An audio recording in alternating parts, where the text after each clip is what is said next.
Big Jens Diaries, Tim. I'm going to talk you through Great Dun Fell today. Shit day, as you can see. You can't see it in all its majesty. Everything's completely caked in cloud. But I'm going to try and talk you through the key stages, give you a bit of an idea of the route for when you come up and tackle it. So we're just between the villages of Knock and Silver Band, at the foot of the Pennine Fells. It's the junction here that marks the start of the climb. It's pretty much bang on 5 miles from this junction to the very top, so not too long, but it does get pretty steep in particular stages. So let's make a start. We're going up on the old Genesis Equilibrium, winter hack, lovely bike, love it a lot. So first section, a bit of a long straight, as you can see. Not particularly steep, it's about a mile in length. Takes you past the non-Christian centre and past that sort of before the road becomes private.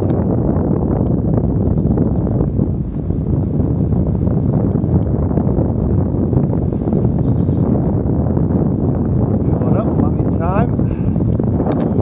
Spot lights are out, so hopefully the sheep will be off the rough grazing at the top, brought back down to the farm, so we shouldn't have too many stray animals. As he said later, always big hazard coming down here, because you're going to hit 50 plus miles an hour in stretches on the descent, and the last thing you want is dumb-ass sheep cleaning you up. So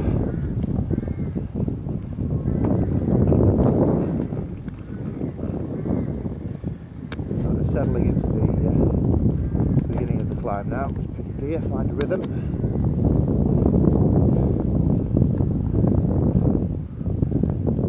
At about 6.5% according to the old Garmin. Ticking along.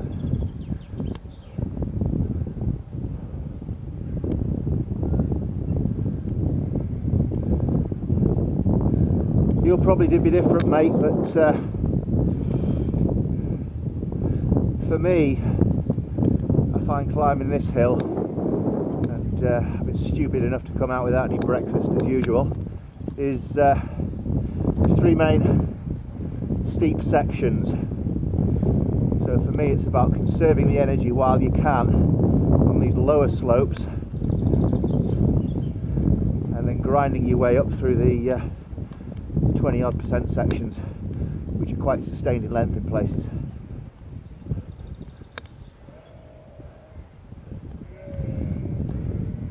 So 8.5% here, ticking away.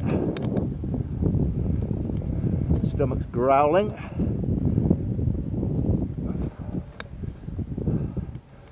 Nothing like a fasted climb of Great Dun Fell to strip off a bit of blubber. And we all know Big Jens could do with stripping off a bit more.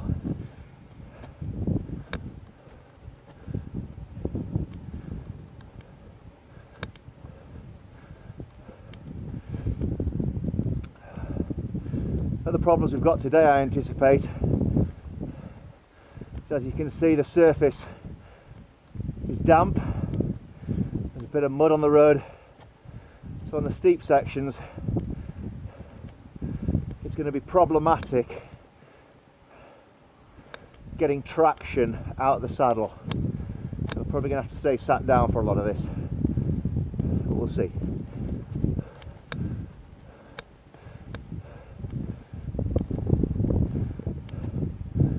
6.5%. Take it away nicely.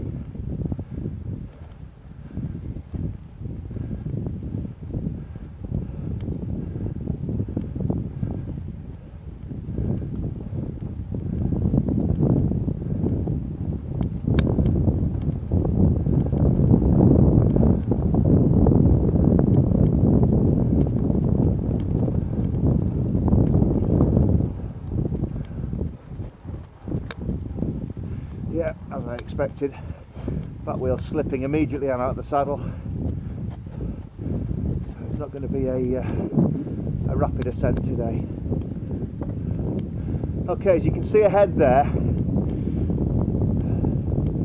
That's the first little steep kick. It's a right-left, about 15%, maybe slightly more, and then it crests up and over that little brow for another straight of about 3/4 of a mile in length. Again, similar gradient to this, but this is your first test of your legs. Get up and over here, but then there is, as I say, a little bit of respite after this little bite before the straight goes on and just gets gradually steeper until it again turns right up to the first cattle grid that, fingers crossed, is going to be open today.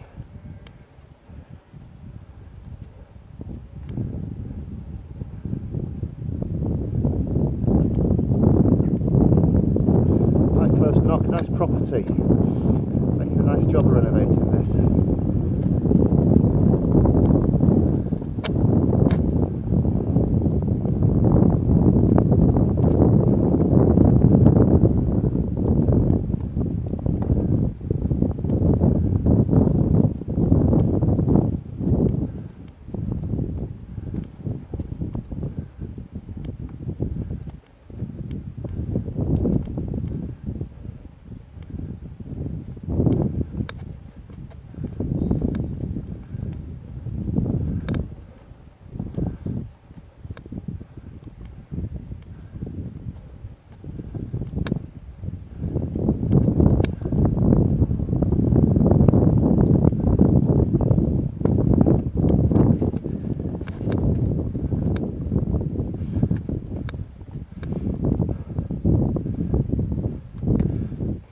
Try and just gently ease up here out the saddle.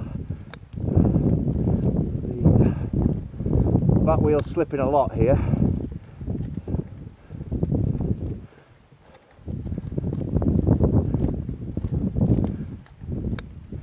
can probably hear it sliding away from underneath me. I have to sit back down.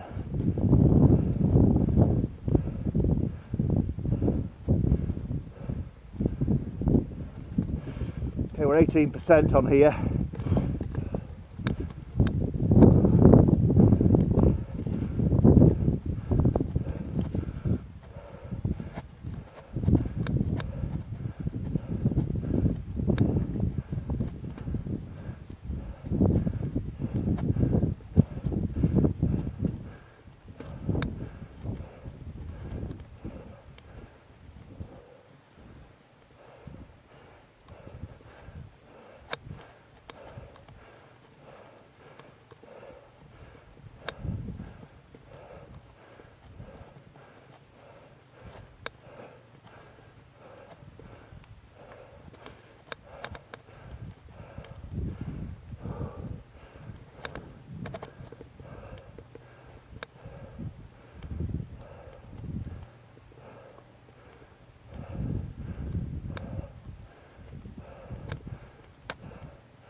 Gee, slipping.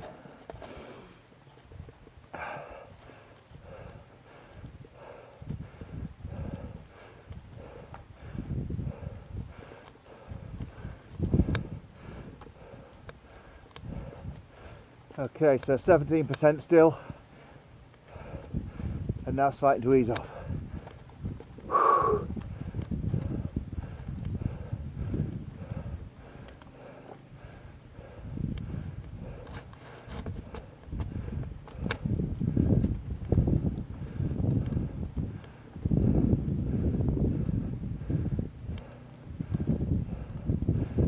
See a long straight section. We're about 6% here. Then, as you can see ahead, about halfway along this straight, or 2/3 of the way along, it begins to ramp up again.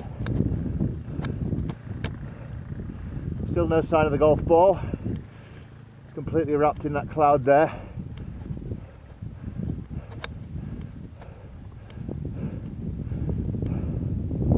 Don't know whether that's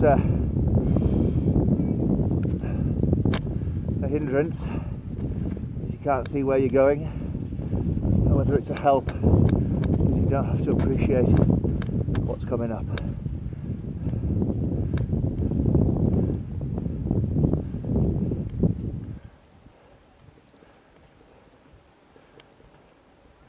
So just round this right-hander up ahead, there's a very short 100 metres or so flat with the first cattle grid. So that's the first of two obstructions across the highway. First one gated for farm animals, second one is barriered to prevent vehicular access up to the golf ball itself.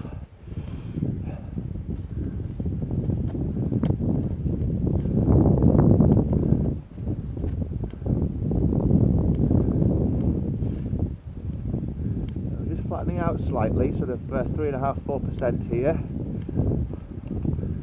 then it's going to pick up again. So as I said, conserving the energy while we can, because to quote the Immortal song, baby, you just ain't seen nothing yet.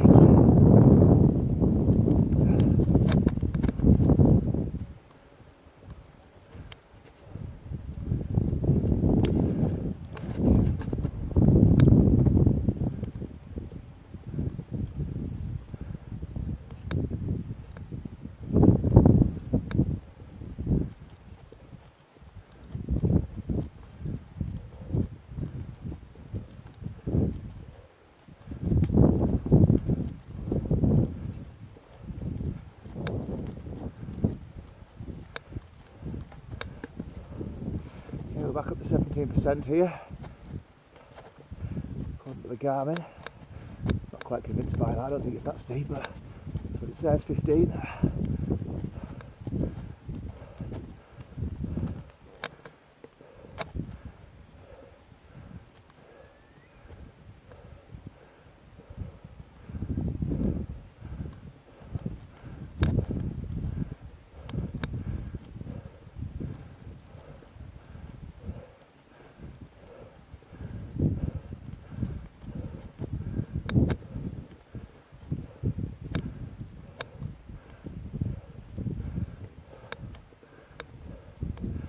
Beginning to enter the cloud now.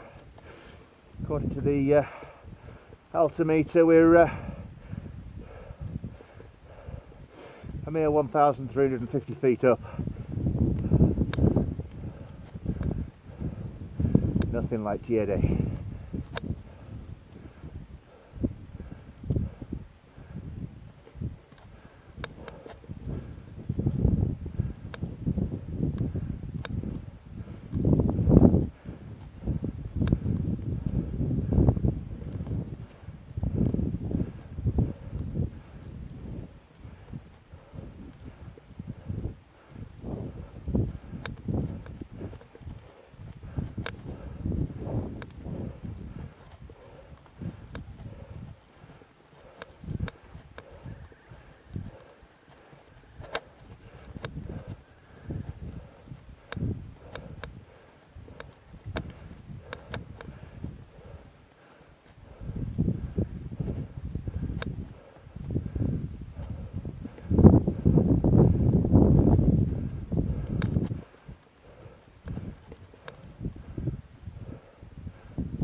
Still 15%, and it does appear, thankfully, that the gate's open.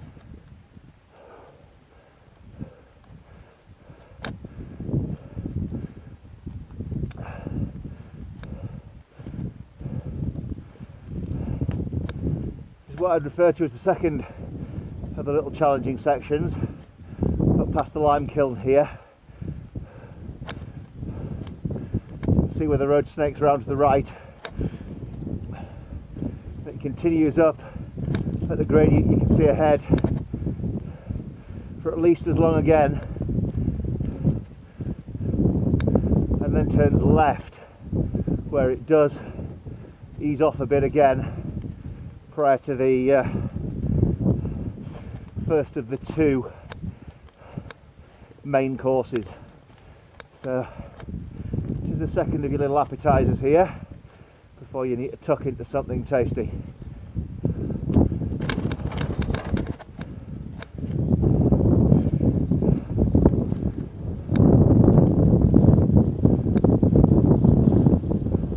Welcome to Moor House up at Teesdale. Cheeky fuckers. Still in Cumbria here. This is our turf.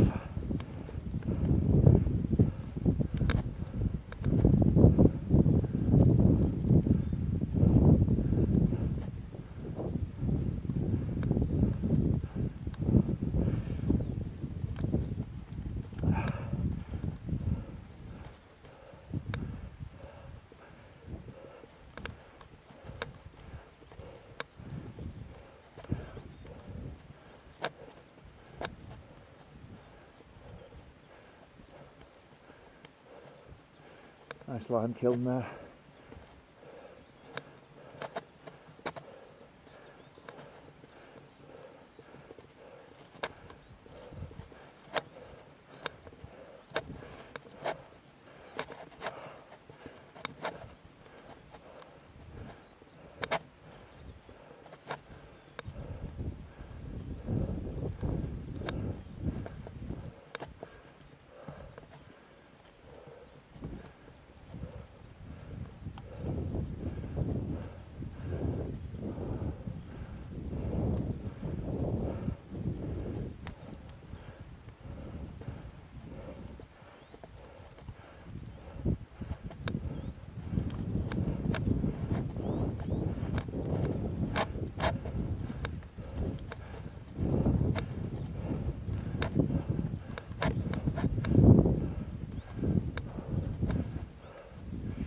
So as you look ahead, the easiest way to pick out the road is with the snow poles.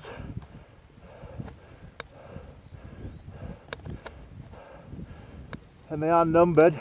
If you want to prolong your misery, count them down. 318, 317. Just a little reminder of what you've got ahead.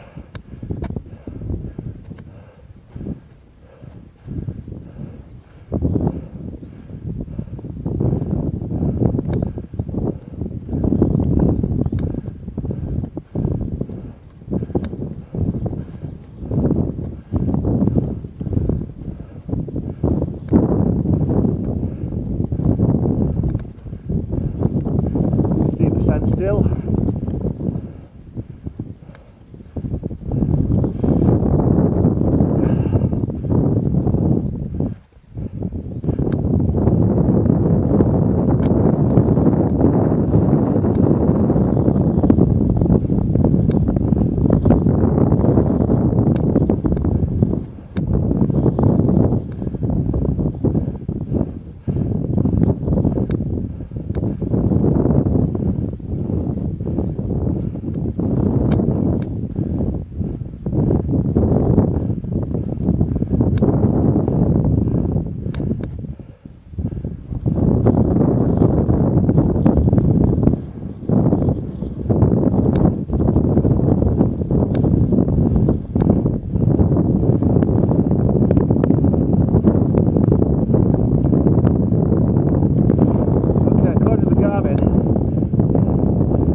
Minutes into the climb.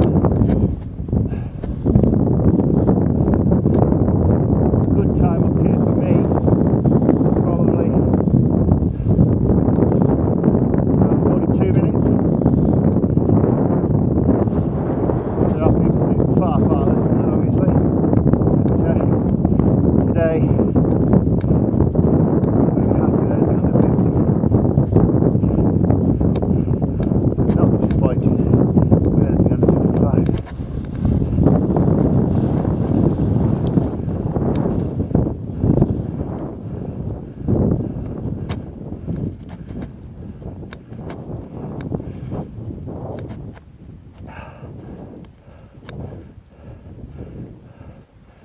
Okay, so on the next sort of straightish bit, this will sort of drop down to about 8-9% for a while, and then we'll enter a really interesting stretch. Best appreciated in the car, but it's actually an optical illusion. You're not going to get the full effect today because of the mist, but if you stop and believe that you could freewheel what appears to be a little downhill section up here, you'll actually find yourself rolling backwards up the hill. Seems very, very odd, very disconcerting, but I just tell myself it is downhill, regardless of what the Garmin tells me. It's the only way I'm going to keep myself sane.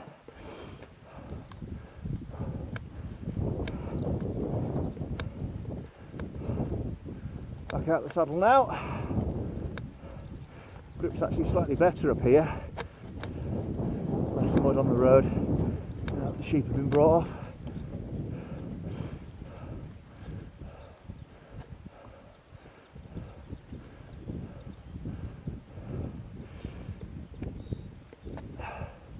A little bit of respite, 12%.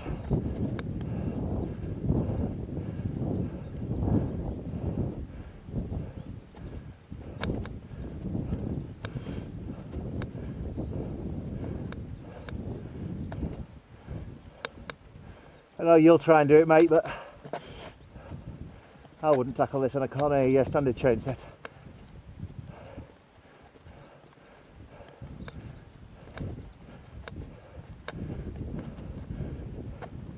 Unless you've got a big 32 on the rear.